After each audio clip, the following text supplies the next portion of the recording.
오늘 말씀은 창세기 50장 1절에서 14절까지의 말씀입니다. 창세기 마지막 장은 야곱의 장래와 또 요셉의 죽음에 관한 내용을 다룹니다. 오늘 말씀은 야곱이 147세에 이르기로 파란만장한 삶을 뒤로하고 하나님과 그의 조상에게 돌아가고 자녀들이 아버지의 장례를 장엄하게 치르는 장면입니다. 야곱은 요셉이 보는 앞에서 숨을 거둠으로 하나님 언약의 성취를 보여주고 다른 모든 언약도 앞으로 성취될 것을 보증해 줍니다. 창세기는 한 세대의 죽음을 통해서 살아있는 세대를 교육합니다. 요셉과 형제들은 아버지의 유언대로 가나안 땅 막벨라 굴에 아버지를 장사 지냅니다. 야곱의 후손은 이스라엘 조상의 유언을 소홀히 하지 않습니다. 그것을 실천함으로 선조의 유업을 기억하고 또 실행합니다. 이제 창세기 37장 이후의 이야기 중심이었던 족장 야곱과 요셉의 이야기가 끊어지고 새로운 시대가 열릴 것을 시사하고 있습니다. 성도 여러분, 우리는 이 세상이 아니라 하나님이 우리에게 주실 새 세상을 소망하고 사는 사람들입니다.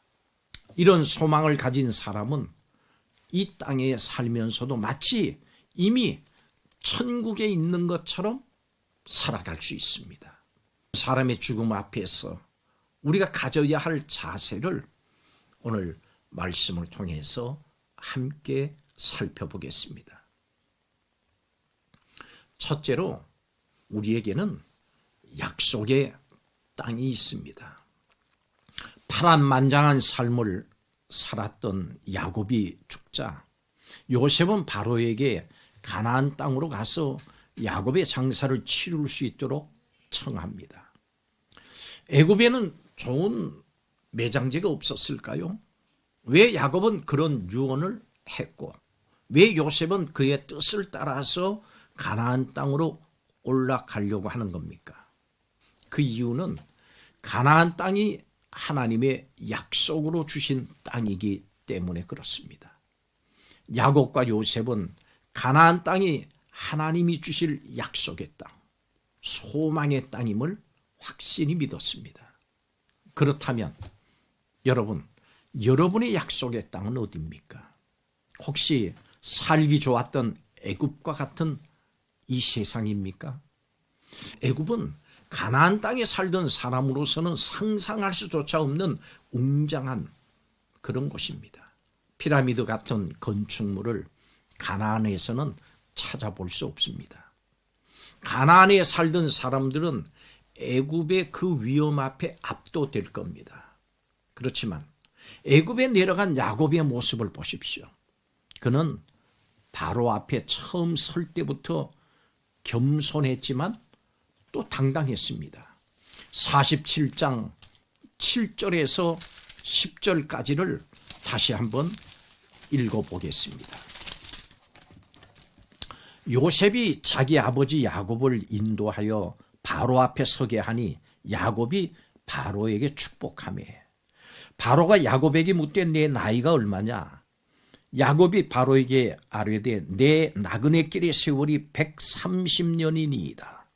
내 나이가 얼마 되지 못하니 우리 조상의 나그네길의 연조에 미치지 못하나 험악한 세월을 보내었나이다 하고 10절 야곱이 바로에게 축복하고 그 앞에서 나오니라.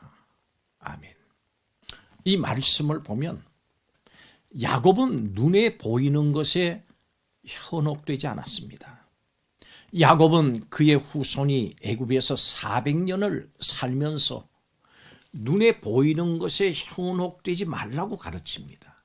이 땅에서 눈에 보이는 것에 현혹이 되면 결코 애굽에서 나오지 못합니다. 이 땅에서 우리를 떠나지 못하게 하는 것들은 무엇입니까? 우리에게 약속된 땅은 주님이 약속하신 장차 임할 하나님 나라입니다. 하나님께서 주실 새 하늘과 새 땅입니다. 그래서 우리는 우리 자신을 이 땅에 묻으려고 하지 않습니다. 거기에 영원히 머물지 않습니다. 그렇다면 여러분은 무엇을 소망하면서 살아갑니까?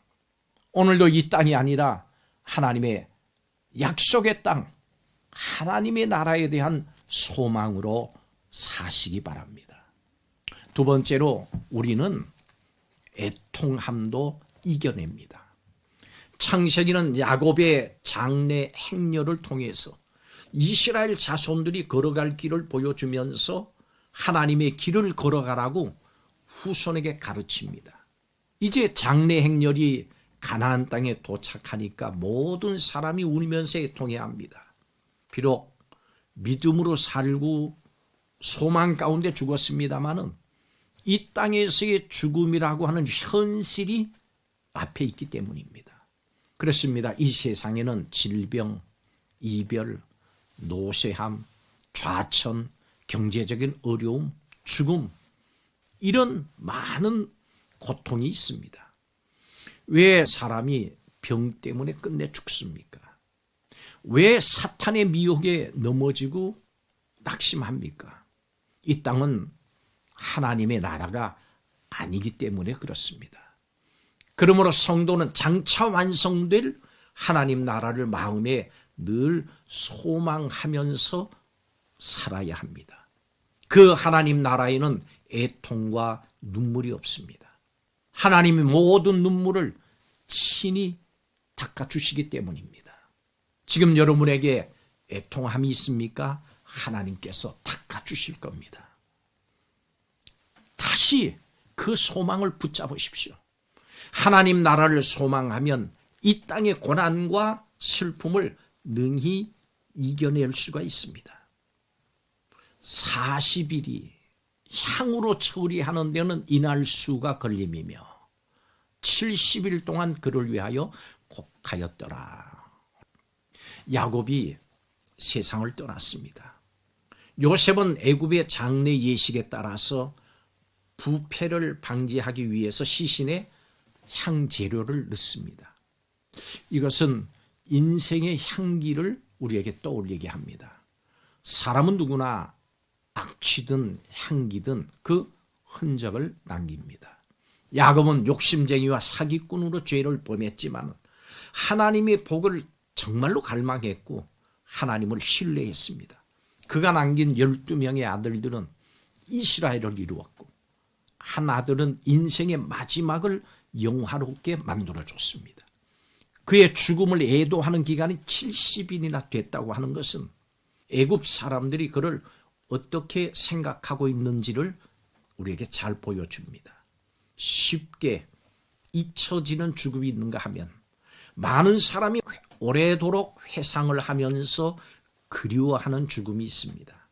이것은 살아있을 때의 선택과 행동에 따라서 달라질 것입니다.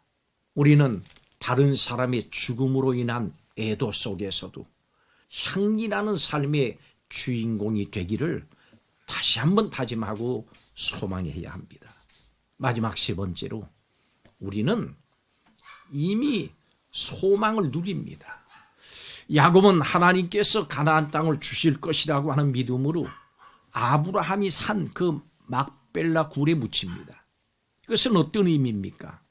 그 믿음을 공유한다고 하는 신앙 고백과도 같습니다. 가나안 땅의 작은 일부이긴 합니다마는 그것을 미리 소유하고 마치 전체를 가진 듯이 기뻐하는 것은 하나님을 믿는 사람들에게 주시는 하나님의 은혜입니다. 지금 아브라함, 이삭, 야곱, 요셉과 다른 아들들도 그런 기쁨을 미리 부분적으로나마 누리고 있는 겁니다. 그렇습니다. 우리도 장차 완성될 천국, 곧 새하늘과 새 땅에 거하는 복을 미리 누립니다. 바로 우리에게 임하셔서 함께 하시는 성령이 주시는 확신으로 말미암아 누립니다. 성령 안에서 누리는 이 같은 기쁨과 평강과 의는 우리에게 날마다 더 큰 소망을 갖게 해줍니다. 성도 여러분, 이 시간도 약속의 땅을 소망하고 계십니까? 간절히 기대하고 있습니까? 그리고 이 소망의 기쁨을 작지만은 미리 누리고 있습니까? 그렇다면 이 세상의 고난과 애통함도 능히 이겨낼 수 있습니다. 이 역사가 우리 온 성도들에게 있기를 주의 이름으로 축복합니다. 기도하겠습니다. 하나님, 죽음을 맞이하는 그 순간에도 하나님의 언약의 성취를 앙망함으로 자손들에게 신앙의 유산을 넘긴 야곱을 봅니다. 오늘 이 말씀에 대한 우리 모두가 하나님의 언약을 믿고 살며 죽음을 맞이할 때에도 신앙의 모습을 보임으로 신앙의 유산을 남기는 성도들이 되게 하여 주시옵소서. 우리에게 약속의 땅이 있음을 확신하게 하시고 약속의 땅을 소망하면서 세상의 애통함을 이기게 하시고 이 땅에서 이 소망을 기쁨으로 누리는 삶이 되게 하여 주시옵소서. 예수님의 이름으로 축복하며 기도하옵나이다. 아멘.